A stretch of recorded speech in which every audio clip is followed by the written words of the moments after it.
Assalamualaikum warahmatullahi wabarakatuh. Bagaimana kabarnya hari ini? Semoga kalian semua tetap diberikan kesehatan dan selalu semangat untuk belajar. Nah, pada pertemuan hari ini kita akan membahas mengenai teks eksposisi yang meliputi pengertian teks eksposisi dan mencari gagasan serta fakta dalam teks eksposisi. Yang pertama, kita akan membahas pengertian teks eksposisi terlebih dahulu. Apa sih teks eksposisi itu? Teks eksposisi merupakan salah satu jenis teks yang berisi informasi berupa pendapat atau argumen tentang sebuah topik permasalahan berdasarkan sudut pandang tertentu. Teks eksposisi terbentuk oleh dua unsur utama, yaitu gagasan dan fakta. Contoh teks eksposisi yakni teks pidato, tajuk rencana, esai, dan tanggapan kritis. Yang kedua, kita akan bahas mengenai gagasan dan fakta dalam teks eksposisi. Gagasan disebut juga ide ataupun pendapat. Isinya berupa pernyataan yang mungkin berupa komentar, penilaian, saran, dorongan, dan bujukan. Contoh dari kalimat gagasan yakni, jika pemerintah tidak cepat bertindak dalam 10 tahun mendatang, hutan Sumatera akan musnah dan diikuti oleh musnahnya hutan Kalimantan. Yang kedua, pengelolaan hutan tidak menunjukkan tanda-tanda perbaikan dibandingkan tahun sebelumnya. Dalam teks eksposisi terdapat dua gagasan, yakni gagasan utama dan gagasan khusus atau penjelas. Gagasan utama atau sering juga disebut dengan gagasan umum merupakan ide pokok penulis yang menjadi sebuah dasar pengembangan paragraf. Sedangkan gagasan khusus atau sering juga disebut dengan gagasan penjelas merupakan ide pendukung dari sebuah gagasan utama. Selanjutnya, fakta. Fakta adalah keadaan atau peristiwa yang merupakan kenyataan atau sesuatu yang benar-benar ada atau terjadi. Fakta berfungsi untuk memperkuat gagasan atau pendapat dari si penulis yang ada dalam teks eksposisi. Contoh kalimat fakta adalah sebagai berikut. Pertama, selama bulan Januari sampai Oktober, 45% dari keseluruhan titik kebakaran terkonsentrasi di Provinsi Riau. 2. Kemudian pada bulan Oktober terjadi kenaikan jumlah titik kebakaran yang cukup signifikan di Provinsi Riau, Sumatera Barat, dan Jambi. Nah, fakta ini dapat kalian temukan atau kalian peroleh dari berita, jurnal, artikel, dan sebagainya yang dapat mempertanggungjawabkan kebenaran dari data-data tersebut. Perhatikan tabel berikut. Secara ringkas akan dijelaskan perbedaan antara gagasan dan fakta agar nantinya kalian lebih mudah membedakan antara kalimat yang mengandung gagasan dan kalimat yang mengandung fakta.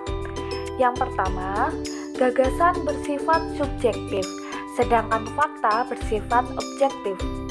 Pada gagasan, informasi yang disampaikan belum terbukti, sedangkan fakta, informasi yang diberikan dapat dibuktikan kebenarannya dan terdapat data yang akurat.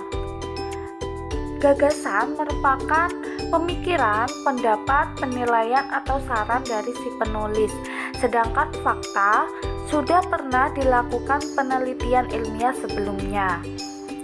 Kalimat gagasan sering menggunakan kata-kata seperti perlu, mungkin, kira-kira, sebaiknya, semestinya, diduga, diprediksi, dan sebagainya. Sedangkan kalimat fakta menggunakan pendapat ahli atau lembaga yang berwenang. Contoh kalimat gagasan yakni B.J. Habibie merupakan sosok yang bijaksana dan ramah. Nah, kalimat ini membuktikan bahwa gagasan itu bersifat subjektif, yakni antara satu orang dan orang lainnya memiliki pandangan yang berbeda. Bisa saja satu orang itu menganggap B.J. Habibie merupakan sosok yang bijaksana dan ramah, tetapi ada juga yang berpikiran bahwa B.J. Habibie merupakan sosok yang tegas, seperti itu. Sedangkan pada fakta, contoh kalimatnya seperti ini. B.J. Habibie merupakan Presiden ketiga Republik Indonesia. Nah, ini menunjukkan bahwa kalimat fakta benar-benar objektif. Jadi, dapat dibuktikan kebenarannya, yakni B.J. Habibie memang benar-benar merupakan Presiden ketiga Republik Indonesia. Selanjutnya, perhatikan contoh kutipan teks eksposisi berikut. Mari kita bersama-sama mencari gagasan umum, gagasan khusus, dan kalimat fakta yang ada di dalam kutipan tersebut. Pertama, kita akan mencari gagasan umum terlebih dahulu.